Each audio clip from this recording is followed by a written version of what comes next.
Hello friends, ये है C plus plus in Hindi lesson number 16 और इसमें हम सीखने वाले हैं break and continue statement. Okay, तो दोस्तों ब्रेक स्टेटमेंट क्या होता है? वो स्टेटमेंट को ब्रेक करता है, यानी कि फॉर लूप को या फिर वाइल लूप को, डू वाइल लूप को या स्विच केस स्टेटमेंट हो, किसी भी स्टेटमेंट में से बाहर निकलने के लिए आपको यूज़ करना पड़ेगा ब्रेक स्टेटमेंट। ओके, और कंटिन्यू यानी कि आपको स्टेटमेंट कंटिन्यू रखने हैं जब तक कि कोई एक कंडीशन ना आ जाए। ओके ओके, तो बाय एग्जांपल हम देखेंगे break and continue statement. Okay, तो यहाँ पर देखिए, ब्रेक के लिए मैं यहाँ पर एग्जांपल लेता हूँ एक कि for i equal to 0, i less than 5 and i plus plus. Okay, और यहाँ पर मैं आई की वैल्यू डिस्प्ले करता हूँ। Okay, C out and i, इसको मैं सेव कर लेता हूँ पहले ब्रेक कंटिन्यू करके। ये है लेसन नंबर 16, तो lesson 16 and break. Okay, .cpp। Okay, कोई एरर नहीं है। तो यहाँ पर क्या होगा, आई की वैल्यू 0 है, आई लेस देन मैं 11 कर देता हूँ, तो 0 से लेके 11 तक ये फॉर लूप जाएगी, 0 से लेके 10 तक। ओके, और देखिए 0 to 10 डिस्प्ले होता है। ओके, यदि मुझे कोई कंडीशन रखनी है यहाँ पर कि यदि आई की वैल्यू 5 होती है, ओके, तो स्टेटमेंट जो है ब्रेक हो जाना चाहिए। ओके, यानी कि हमारी फॉर लूप ब्रेक हो जानी चाहिए, तो यहाँ पर आप ब्रेक लिख सकते हो। ओके, ब्रेक स्टेटमेंट, ठीक है। तो देखिए अब क्या होगा, आई की वैल्यू 0 से स्टार्ट होगी, 0 1 2 3 4। ओके, तो 0 से लेके 4 तक डिस्प्ले हो जाएगा नंबर्स, और जब आई की वैल्यू 5 आएगी तो क्या होगा, ये कंडीशन ट्रू हो जाएगी। ओके, यदि ये कंडीशन ट्रू होती है तो ये ब्रेक स्टेटमेंट रन होता है और स्टेटमेंट जो है हमारा ब्रेक हो जाएगा, यानी कि फॉर लूप ब्रेक हो जाएगी, स्टॉप हो जाएगी। और उसके बाद जो भी स्टेटमेंट लिखे आप यहाँ पर, सी आउट, यहाँ पर मैं लिखता हूँ एंड ऑफ प्रोग्राम। ओके, तो प्रोग्राम का एंड हो जाएगा फिर, यानी कि फॉर लूप के बाद के जो स्टेटमेंट है वो तो कंटिन्यू रहेंगे। ओके, रन होना। ब्रेक स्टेटमेंट जो है वो कंडीशनली स्टेटमेंट को ब्रेक करता है। ये देखिए आउटपुट इसका 0 1 2 3 एंड 4। तो जब आई की वैल्यू 5 आएगी तो क्या होगा, स्टेटमेंट ब्रेक हो जाएगा। ओके, और फॉर लूप जो है वो ब्रेक हो जाएगी, स्टॉप हो जाएगी। तो इस तरीके से आप ब्रेक स्टेटमेंट फॉर लूप में, वाइल लूप में, डू वाइल लूप में यूज़ कर सकते हो। ओके, और स्विच केस स्टेटमेंट के अंदर भी यूज़ कर सकते हो। ओके, स्विच केस में क्या होता है कि ये देखिए मैं यहाँ पर कोडिंग लिखता हूँ,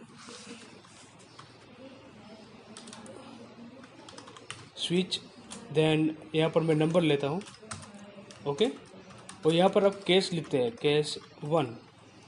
ओके, फिर यहाँ पर ब्रेक लिखते हैं, तो यहाँ पर भी आप ब्रेक स्टेटमेंट का यूज़ कर सकते हो स्विच केस के अंदर। ओके, ताकि आगे का केस रन ना हो। ओके, यहाँ पर आप केस 2 लिखेंगे, फिर ब्रेक लिखेंगे। ओके, तो ब्रेक का यूज़ यहाँ पर भी होता है स्विच केस के अंदर। ओके, यदि केस 1 मैच होता है तो यहाँ पर जो स्टेटमेंट लिखे हैं वो रन हो जाएंगे और ब्रेक स्टेटमेंट उसका काम करेगा। ओके, यानी कि नेक्स्ट जो स्टेटमेंट है वो एग्जीक्यूट नहीं होगा। ओके, तो ये होता है ब्रेक स्टेटमेंट।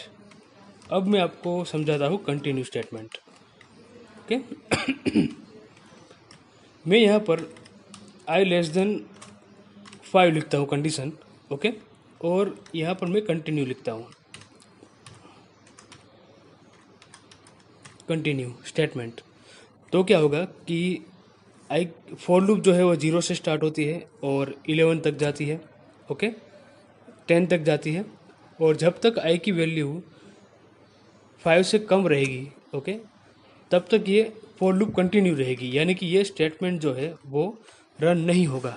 ओके, कंटिन्यू रहेगा फॉर लूप। ओके, तो आउटपुट क्या आएगा इसका, 0 से लेके 4 तक ये स्टेटमेंट रन नहीं होगा, सी आउट वाला स्टेटमेंट। ओके, तो i इक्वल टू 5 6 7 8 9 10, इसके लिए ये स्टेटमेंट रन होगा। यानी कि कंटिन्यू स्टेटमेंट जो है वो लूप को कंटिन्यू रखने के लिए यूज होता है। यदि आपको कोई ऐसी कंडीशन रखनी है कि इस कंडीशन तक कोई भी स्टेटमेंट रन नहीं होना चाहिए, ओके, तो कंटिन्यू स्टेटमेंट यूज़ कर सकते हो आप। ये देखिए मैंने रन किया, आउटपुट क्या आया, 5 से लेकर 10 तक। ओके, 5 6 7 8 9 10, तो 0 से लेकर 4 तक ये लूप कंटिन्यू रहता है। ओके, तो ये है कंटिन्यू स्टेटमेंट। आप वाइल लूप भी यूज़ कर सकते हो यहाँ पर। ओके, देखिए मैं वाइल लूप में कंटिन्यू स्टेटमेंट रखता हूँ। अब integer i equal to 0, okay, then while i less than 5, okay, और मैं यहाँ पर लिखता हूँ i प्लस प्लस, ठीक है, और सी आउट लिखूँगा मैं, i की वैल्यू डिस्प्ले करता हूँ, एंड l जो कि न्यू लाइन के लिए यूज होता है, और यहाँ पर मैं कंडीशन रखता हूँ कि if i less than 5, okay, तो क्या होगा, कंटिन्यू होगा, यानी कि यहाँ पर मैं लिखता हूँ कंटिन्यू। ओके, तो इस तरीके से आप कंडीशनली लूप को कंटिन्यू रख सकते हो, कंडीशनली लूप को ब्रेक भी कर सकते हो यूजिंग ब्रेक स्टेटमेंट। ओके, तो इसका आउटपुट भी क्या आएगा, यहाँ पर वाइल i लेस देन 11 लिखना होगा। ओके, तो वाइल लूप 0 से लेकर 10 तक जाएगी। ओके, और जब तक i की वैल्यू 5 से कम रहेगी तब तक ये लूप जो है वो कंटिन्यू रहेगी। ओके, ये देखिए आउटपुट इसका। ओके, कोई आउटपुट नहीं आता है क्योंकि ये इन्फिनिट लूप में चला गया। ओके, तो उसके लिए हमें ब्रेक करना पड़ेगा।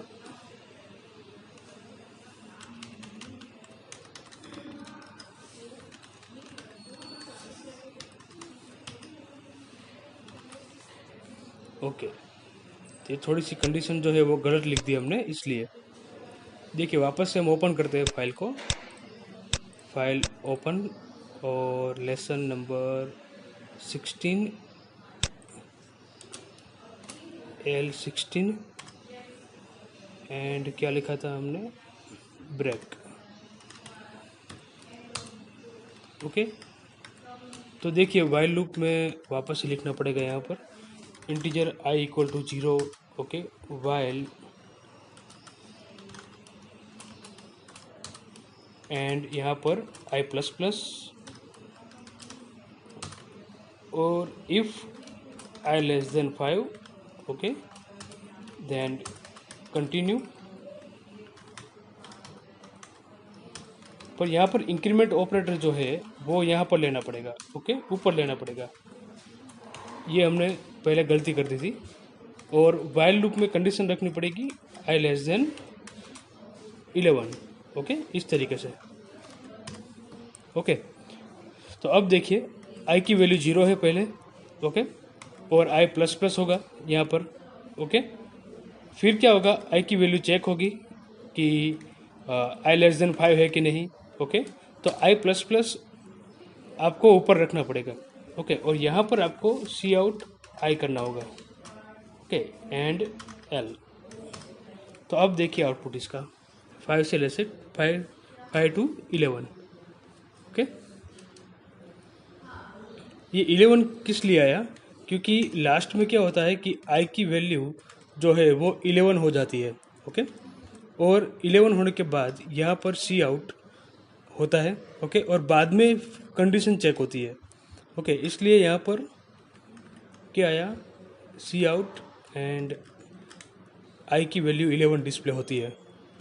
i लेस देन 11 लिखा है पर i की वैल्यू लास्ट में 11 होती है। ओके, और बाद में ये कंडीशन चेक होती है, इसलिए 11 डिस्प्ले होता है, 5 to 11। ओके, तो इस तरीके से ब्रेक स्टेटमेंट जो है वो क्या करेगा, स्टेटमेंट को ब्रेक करता है कंडीशनली। कोई भी लूपिंग स्टेटमेंट हो या इफ़ एल्स में भी आप लिख सकते हो। स्विच केस में भी ब्रेक स्टेटमेंट यूज़ कर सकते हो। ओके, वो ब्रेक के लिए यूज़ होता है। और ब्रेक का जो स्कोप होता है वो ब्रैकेट का स्कोप होता है। ओके, यानी कि यदि आप वाइल लूप में ब्रेक लिखते हो तो वाइल लूप स्टॉप हो जाती है। यदि आप फॉर लूप में ब्रेक लिखते हो तो फॉर लूप स्टॉप हो जाएगी। ओके, और उसके बाद का जो स्टेटमेंट है वो कंटिन्यू रहेगा। ओके, कंटिन्यू स्टेटमेंट जो है वो क्या करेगा, लूप को कंटिन्यू करेगा जब तक कंडीशनली, जब तक ये कंडीशन ट्रू होगी तब तक ये लूप कंटिन्यू रहेगी। ओके, यानी कि आपको वेट कराना है स्टेटमेंट को रन होने के लिए, तो कंटिन्यू स्टेटमेंट यूज़ कर सकते हो। तो इस लेसन में इतना ही, break and continue. Thank you.